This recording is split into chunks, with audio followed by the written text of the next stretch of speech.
Hello and welcome to a special interview for The Wire. Would the waiver of intellectual property rights on COVID-19 vaccines amount to the panacea India and other third world countries are hoping for? Or is that a mistaken conclusion based upon a wrong understanding of how vaccines are made?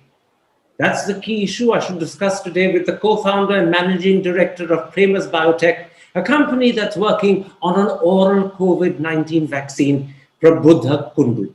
Dr. Kundu, shortly after the United States announced that it would support moves to waive intellectual property rights on COVID-19 vaccines, Stat News published an article which said that this is more of a symbolic milestone than a turning point in the pandemic because patents alone don't magically produce vaccines.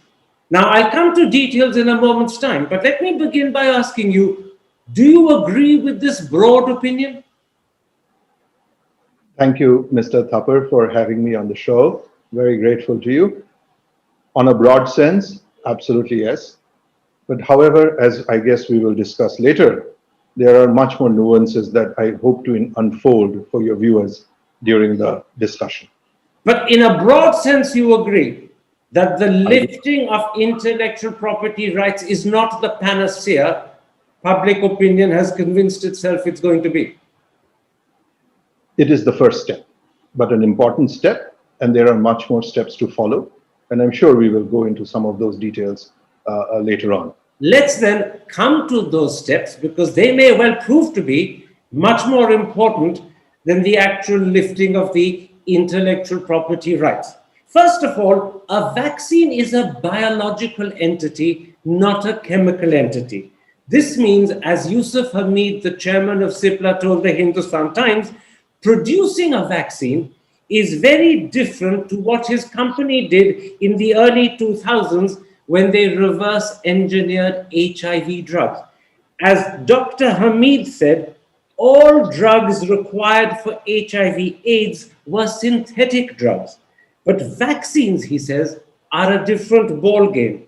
You can pick up the patent of a vaccine manufacturer, but you still won't be able to produce the vaccine he makes. Do you agree with that opinion from Dr. Hamied? Absolutely. And coming from Dr. Hamied, there is no way I can sort of oppose it. However, if you allow me, I'll go into two small or three small details. A patent is an intellectual and geographical ownership that it gives you, which means you have now occupied that intellectual and perhaps geographical space. And you have, therefore, a monopoly over that, over a certain geography. But you still need the technology access, you need the training, you will need the equipment. And there are proteins, as you rightly said, or vaccines, are complex molecules. If I may take a fact like paracetamol, a protein may be 100 times more complex. And therefore, it is very, very important that the three T's, technology, training, and transfer, happen, and just not the patent. But though it's an important step, but we need all of these three to happen simultaneously. Absolutely. As you said, lifting of patents is an important step, but it's not a sufficient step. Would I therefore be right in saying that the key to making vaccines is the process? And the keys to that process lie in A, technical know-how, and B, trade secrets. As you yourself said to the Hindustan Times, there's a clear divide between a patent and a trade secret. A company's patent can be waived, but you can't force the inventor company to make its trade secrets available. True. You see, when we write or draft patents, and we've written and drafted quite a few, it's a culmination of nearly 7, 8, or 10 years of work. So you don't write a patent as a to-do book for someone to copy and just go ahead. And I think in the chemical industry and the pharmaceutical industry, we've learned that over decades. When we come to a patent, it is written in broad terms. Steps are written broad so as to give you a commercial and intellectual coverage. What you and I refer to as a trade secret is how do you really do it? What are the finer points? What are the details? Any manufacturing, Mr. Thapar, would include tens of steps, and we must be very clear how those steps are performed within a very, very narrow band of performance. So you're saying something very important, and I'm putting it in layman's language. A patent is not a recipe. It's not like opening a book for a recipe of gajar ka halwa, which tells you how many spoons of sugar, how many carrots, and at what temperature to cook them. A patent is not a recipe. There's an awful lot more that is needed to make vaccines that's not contained in the patent, which is why a patent is an important, necessary first step, but by no means sufficient. Have I put that in layman's language accurately? A very important first step, and then we have to go to the next steps. Absolutely right. Okay, let me then at this point highlight for the audience the critical importance of process, because that is what a vaccine is dependent upon. And I'm going to quote Sharvir Patel, the managing director of Zydus Cadila, another company that's also working on a COVID-19 vaccine. He has said, and I'm quoting him, "No one knows the exact process of manufacturing used by the inventor company. More importantly," he says, "minor changes in the process can change the product outcome. If we leave it in the fermentation for 1 hour more, it would fail. If we check the pH a bit late, it can fail." And he concludes by saying it is very important to know every nuance of a particular vaccine's manufacture. Would you agree? I do. And primarily, I must also inform your viewers that the pharmaceutical industry, vaccine or biotech or chemical, is one of the most regulated industries of the world, even more regulated than the airline industry. So, what the managing director of Zydus said, and he refers, and if I may expand a little, is that there are probably 4 or 5 steps in the manufacture. And typically, each of these operations are kept separate and they move sequentially. So somebody who is trained for the first step may or may not be trained for the next, and may not be trained for the next, and may not be trained for the next. And the important thing is that these 4 or 5 stages, which are not just separate from each other, are not necessarily covered in terms of detail by the patent. The patent is not a recipe that tells you how to go through these 4 or 5 stages. That is something that is part of the technical know-how or trade secrets of the inventor company. Is that right? True, along with the training that we receive over decades when we turn into scientists and producing or manufacturers. That's the kind of training that you impart in the detailing of as what we call training. Let's then at this point come to the Pfizer and Moderna vaccines, which, as you know, are mRNA vaccines and very different to the vaccines produced by AstraZeneca, Johnson & Johnson, and of course, Sputnik. Am I right in saying that mRNA vaccines are yet more complicated and difficult to copy? You see, when you refer to the AstraZeneca and the other Sputnik and other vaccines, they are DNA vaccines, or what comes up in a different manner. The mRNA vaccines are slightly different. People are getting to know them, and companies are trying to invent on them. Anything that you try to do new in the pharmaceutical space is initially deemed to be difficult.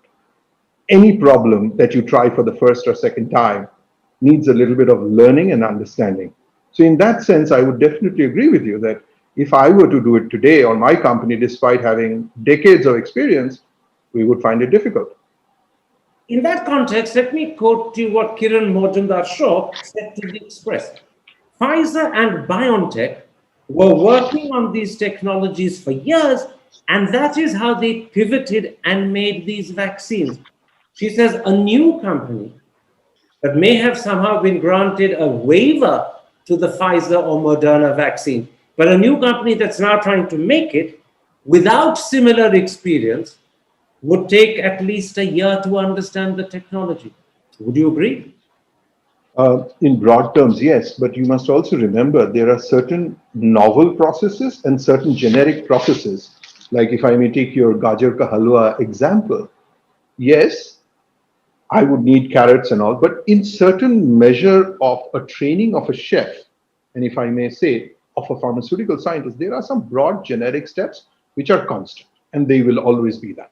However, the differences come is in the technology and the equipment. That means the equipment is similar. The third thing, if you look at the mRNA between BioNTech and Pfizer, Pfizer has been a vaccine manufacturer for decades and had the necessary understanding of the landscape. Biotech NT gave them the technology. Similarly, in India, we have manufacturers who have been making for decades.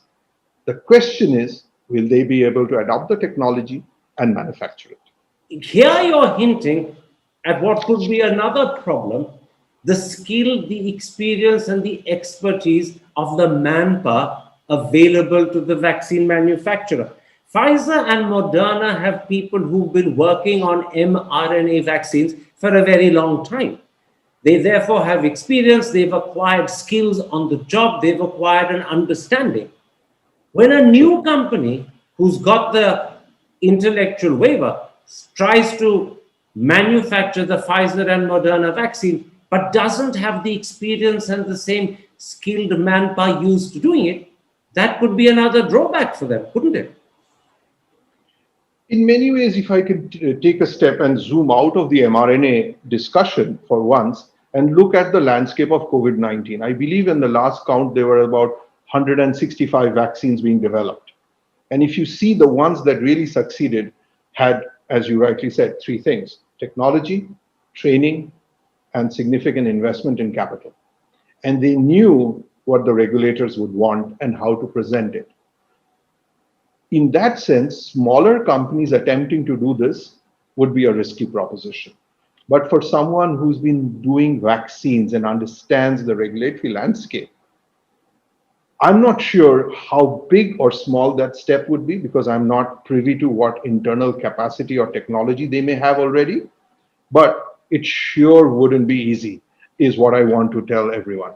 So, are you agreeing that the skill and experience of the manpower with Pfizer and Moderna, which won't be with any new company making their vaccine, would again be another drawback or a difference between the two? Well, absolutely. I mean, if a small company like even ours would like to do it, we would definitely have to import and bring on some skilled manpower to get going. That's for sure. Or anybody else. That's for sure. So you'd have to acquire the manpower, or as you said, even import the manpower. Whichever way. And that takes time. In which case, let me put it like this: is this why no one has so far, as far as I know, attempted to copy the Moderna vaccine, even though as far back as October, and that's 6 months ago, Moderna waived its intellectual property rights. In other words, 6 months have gone since Moderna waived its patent rights. And yet, as far as I know, no one has attempted to copy their vaccine.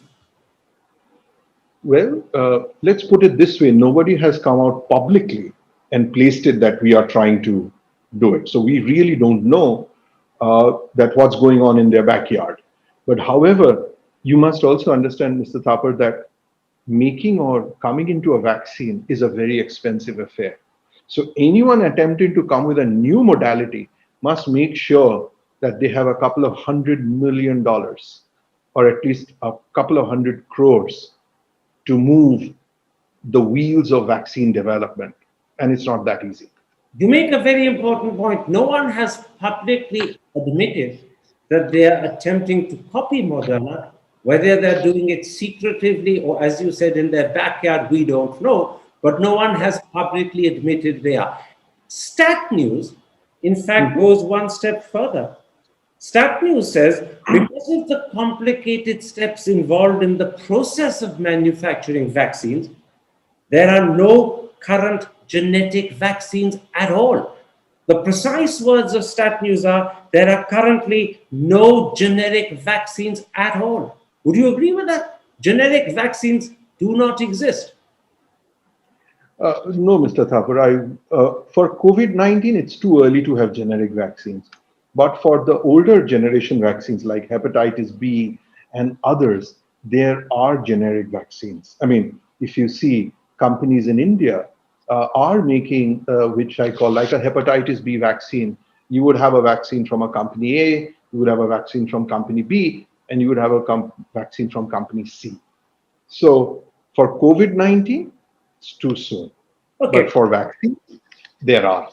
So Stat News is clearly wrong in that bold, blunt statement when it says there are currently no generic vaccines at all.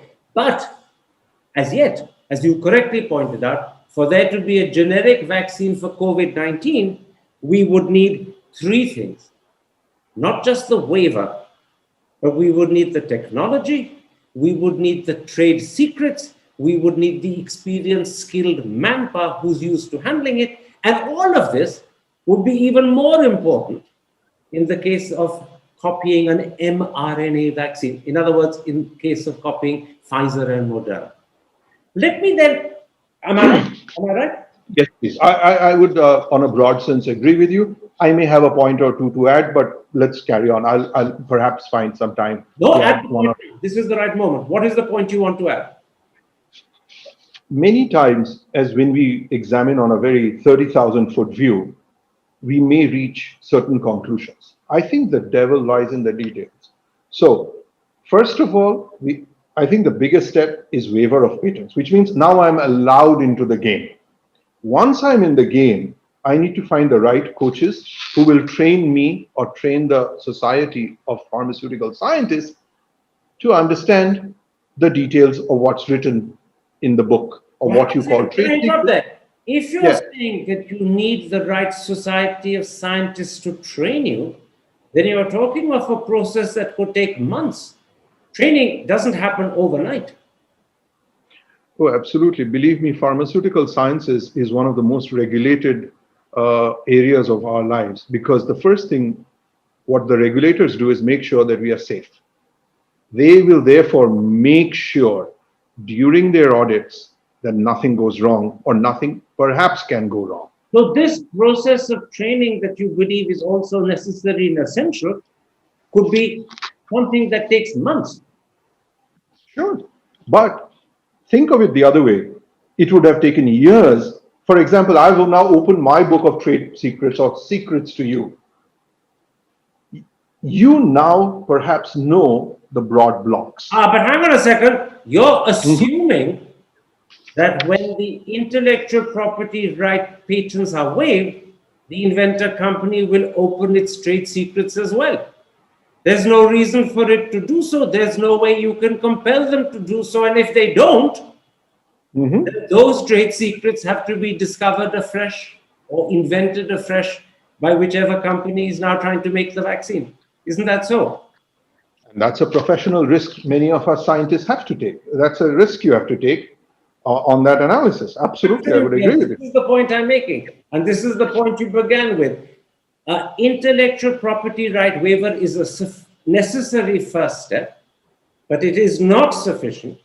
The most important thing in making vaccines is the process. The key to the process is technical know-how and trade secrets. In fact, as Sharvir Patel, the managing director of Zydus Cadila, said, it is very important to know every nuance of a particular vaccine's manufacture, and that you will only know if the inventor company shares, but you can't compel the inventor company to share. Actually, for the sake of the audience, let me add, a waiver of intellectual property rights may not even be a necessary first step, because you can actually get around it with compulsory licensing.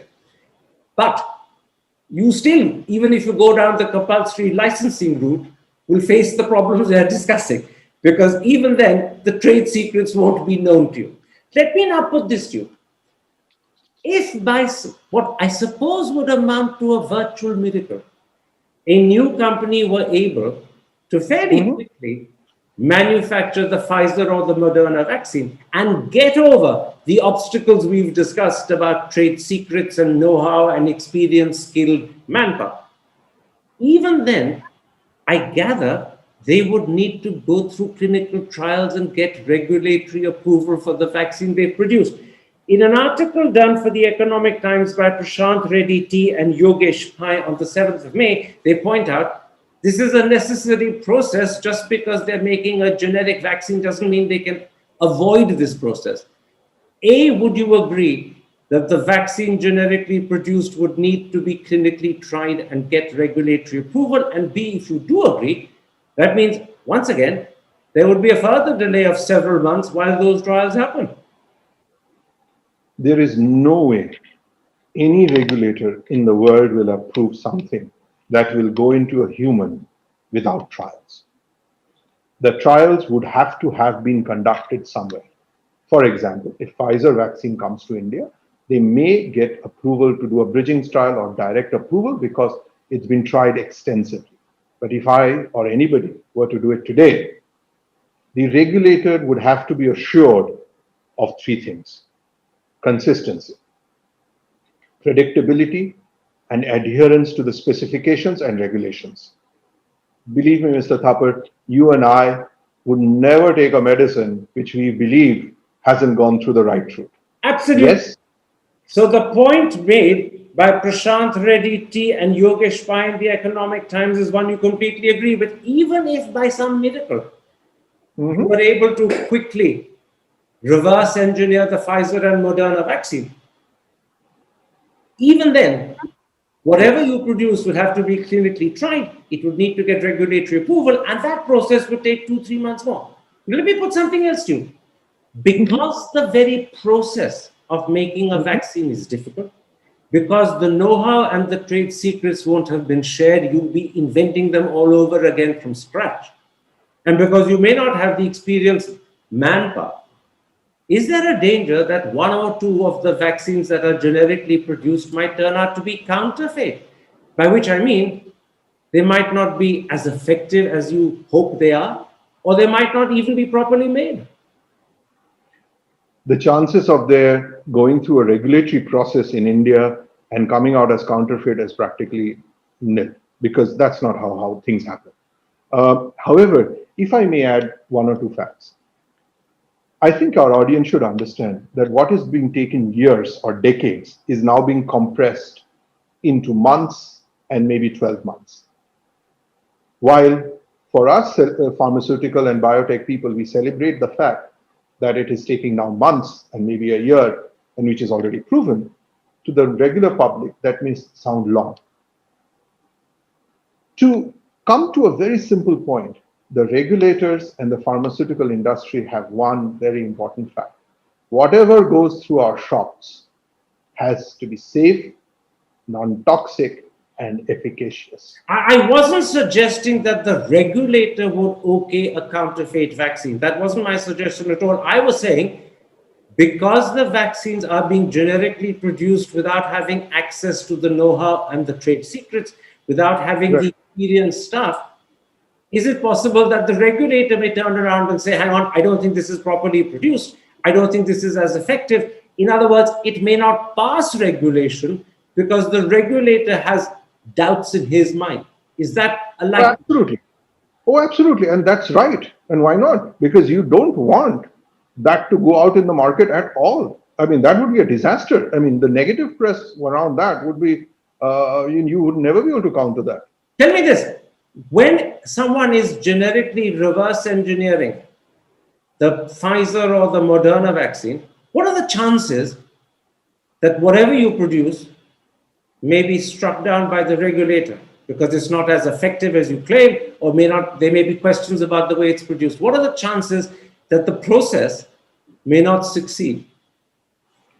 See, the way, if I can give you a slightly technical answer to this, is the way vaccines or anything, if I want to reverse engineer today, you would have to measure up to the originator in similarity, which means you would have to carry out manufacturing, quality control, quality assurance tests internally.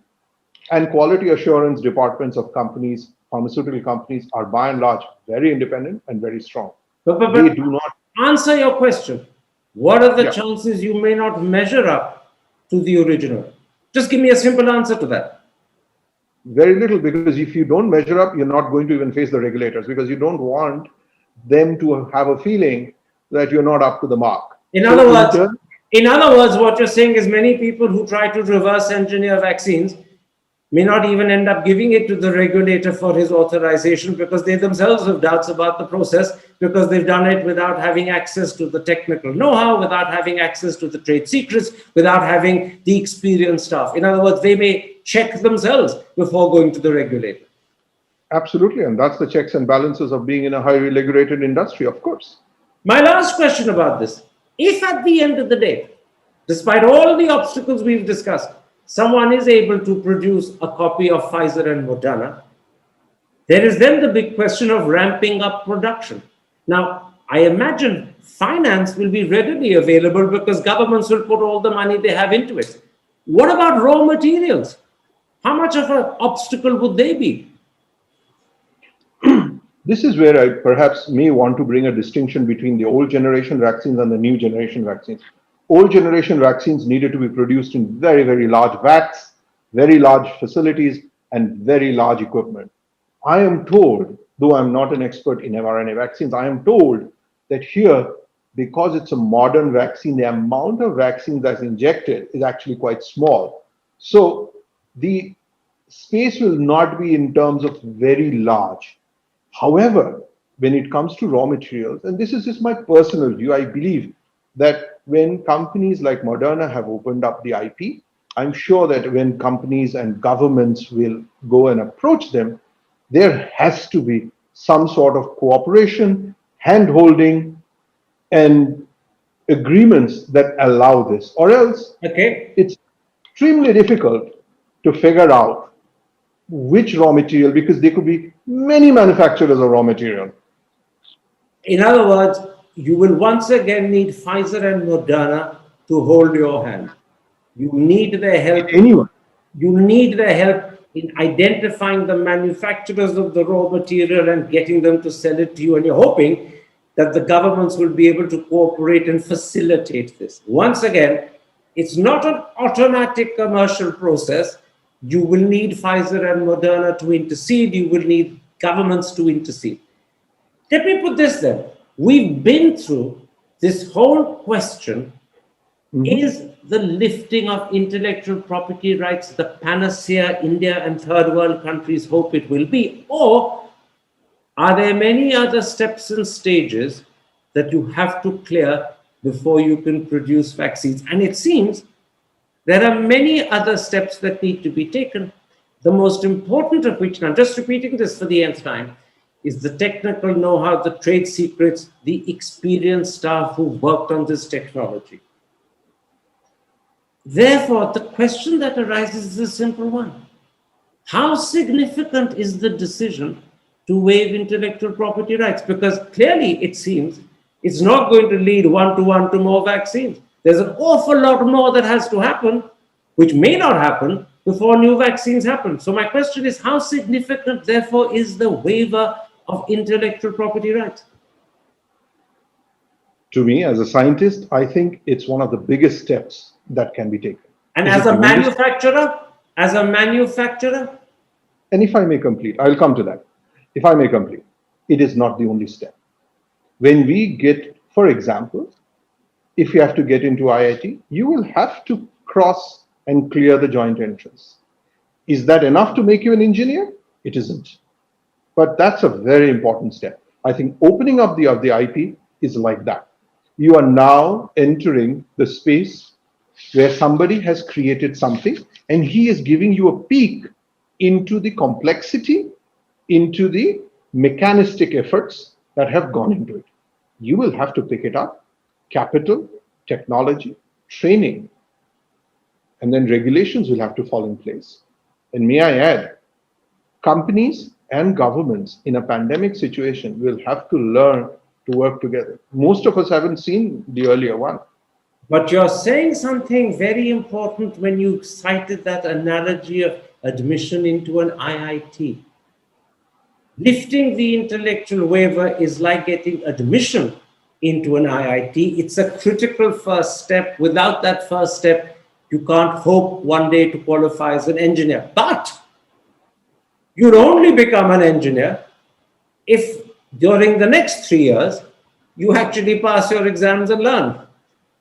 You can get into Absolutely. IIT and Hmm. graduate. That has happened. It's not unusual. So getting into IIT is the essential first step, but it's not a Yes. guarantee you graduate and become an engineer. Leave aside a good engineer. I think you put it beautifully. Let's leave it there because I think that will help the audience understand and evaluate how important is this first step of lifting waivers and how important are all the remaining steps about which as yet we don't know whether they will happen, how soon they will happen, and with how much cooperation they will happen. Let me now Absolutely. come to one last question, which I Hmm. deliberately left to the end because many might think that as a manufacturer of vaccines yourself, you might have a conflict of interest in answering it. Research into vaccines not only takes an awful lot of time, it can take years, sometimes decades. It's also extremely expensive. And True. companies that do it hope to recoup their costs by placing patents on the product. But if those patents are waived, they may not recoup their costs. And that could become a disincentive to future research. And if future research doesn't happen, that could have an impact on medicine and healthcare. How worried are you by this argument? I have seen many models change. And as I have evolved as a small company to a mid-sized company, I have seen models of compensation change. And there are multiple ways governments, if willing, companies, if willing, to work out ways of recuperating costs and incentive. One of the most important things is what we have seen many countries cooperate with pharmaceutical companies is human data. There are multiple ways that you can gain benefit from each other. While we are manufacturing it, the government, the hospitals, the clinicians generate tremendous amount of data, which would be equally important for the pharmaceutical companies to evolve newer technologies, newer. I wish we can cooperate on a global basis because humans are not alike. But There hang are on. genetic. I'm interrupting you, but are you therefore saying that the argument I put to you doesn't hold? That waiving intellectual property rights will not disincentivize manufacturers from putting in research, which is very expensive, into making future vaccines or other medicines? Are you saying that doesn't work? Give me a clear answer. I'm saying that can we not find a middle ground or a separate ground? Well, hang on a second. If you Hang on. You're now positing a theoretical answer. Whether we can find a middle ground or not is yet to be known. Just answer my question. As things stand today, will waiving True. property rights disincentivize research and affect medicine and healthcare? Mr. Thapar, if you take that dimension only, life is not one dimension, it's multi-dimensional. If you just take that one dimension, perhaps your argument may be right. I am posing a second and a third dimension saying, yes, while I am taking away or granting that fact that if you open up the IP space, I have to make sure and guarantee the incentive to innovate, the incentive to invent. Can we also look at that? Can governments look at that? While I'm asking from my left hand, what is my right hand giving to the pharmaceutical So, in other companies? words, you're saying it now depends on governments to provide the incentive to research and innovate. Companies might be happy to give up their patent rights. The government must now provide the incentive so that research continues. You're saying the onus hereafter is on the government to ensure that incentive is there. And the reason is because the government regulates. We must also understand that is a Okay? highly regulated industry. Without regulation, we would not have been able to save so many lives in the pharmaceutical All industry. right. In other words, you're saying if governments are going to compulsorily waive patent rights, then the onus is also on them to ensure that sufficient Absolutely. incentive is provided to companies to guarantee that they carry on putting money into research. Governments can't Life is all. governments can't simply push to waive patents. They must also take action to provide incentive. Both has to happen, not just one. My last question. If I may put one small 30-second answer to Very quick. that, please. Life is all about equity. And that happens in any part of business. It has to be fair. It has to make sense. And with that, I stand with you. If you, my left hand has to take something from you, think if I have to come and ask you, please give me that land that you have, would you not ask me for compensation? Patents are like geographical intellectual property. That's perfectly clear. You want to take from my left hand, the government must give me something back in my right hand. That's beautifully put. You've summed it up perfectly. My last Thank you. question, would India's moral stand demanding that intellectual property rights on COVID-19 vaccines must be waived be strengthened if India were to itself announce that it was waiving the property rights on Covaxin? After all, Covaxin is a joint product made by the government-owned ICMR and Bharat Biotech.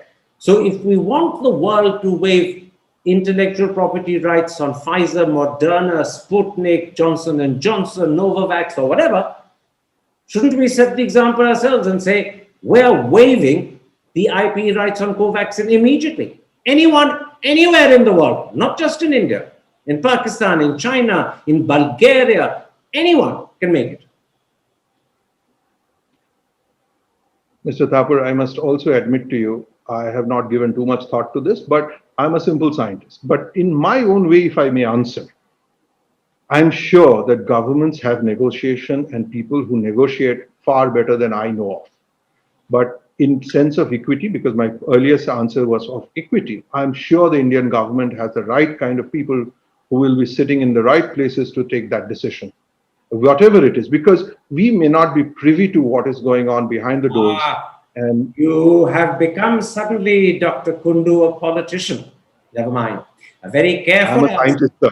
I'm a scientist, sir. You hope and you're sure that the Indian government has the right people sitting in the right places who will take the right decision. You suddenly ended up a politician, not a scientist. But that is your prerogative. Thank you very much for this interview. Thank you for helping the audience understand that waiver of intellectual property rights is an essential first step, but it is not an automatic panacea, as many have come to believe. The know-how needs to be known. The trade secrets need to be known. The experienced staff who worked on the technology need to be present. And the whole process afterwards would still have to be clinically tried and regulatory approved. It's not simple. It's not automatic. It's not a panacea. Thank you very much indeed for making time for me, Dr. Kundu. Take care. Stay safe. Thank you so much, Mr. Thapar. I'm really happy to be here. And why not India? We are the vaccine manufacturers of the world. Why not? Thank you. Thank you very much indeed. Thank you so much, sir.